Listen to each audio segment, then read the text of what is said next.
தாய்மொழியாம் தமிழுக்காக மொழி போராட்டத்தில் உயிர் நீத்த தியாகிகளுக்கு, வீரர்களுக்கு திராவிட முன்னேற்றக் கழகத்தின் சார்பில் ஆண்டுதோறும் ஜனவரி மாதம் 25ஆம் தேதி மொழிப்போர் தியாகிகள் வீரவணக்க நாள் பொதுக்கூட்டம் தமிழகம் முழுவதும் நூற்றுக்கணக்கான இடங்களில் நடந்து கொண்டிருக்கிறது.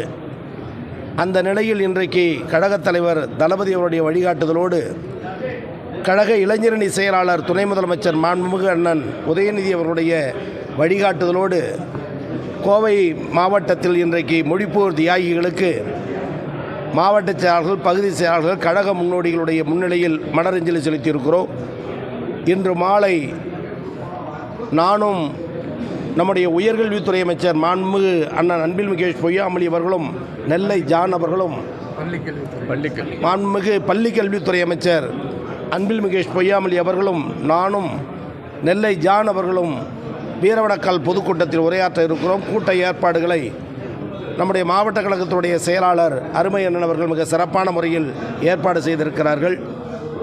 வெவ்வேறு அரசியல் கட்சிகள் இன்றைக்கு தமிழ் மொழி காக்கிற காரியத்தை நாங்கள் செய்தோம் என்று பொய்யான ஒரு வேடத்தை இட்டாலும் கூட மொழி காக்கின்ற போரில் அன்று முதல் இன்று வரை தொடர்ந்து களம் காணக்கூடிய ஒரு தலைவர் நம்முடைய கழகத் தலைவர் தளபதி அவர்கள். எனவே மொழி பிரச்சனை என்றால், இனப்பிரச்சனை என்றால் முதல் குரல் கொடுத்து அதை காப்பாற்றுகிற வல்லமை தமிழ்நாடு முதலமைச்சருக்கு உண்டு. அந்த வகையில் மொழிக்காக தன்னுயிர் ஈந்த அந்த தீரர்களுக்கு, தியாகிகளுக்கு ஒவ்வொரு கழக தொண்டரும் தலைமை கழகத்தின் கட்டளை ஏற்று அஞ்சலி செலுத்தி இருக்கிறோம். வீரர்கள், தியாகிகள் புகழ் ஓங்குக ஓங்குக என்று இந்நல்ல நாளில் சூளுரைப்போம். நன்றி, வணக்கம்.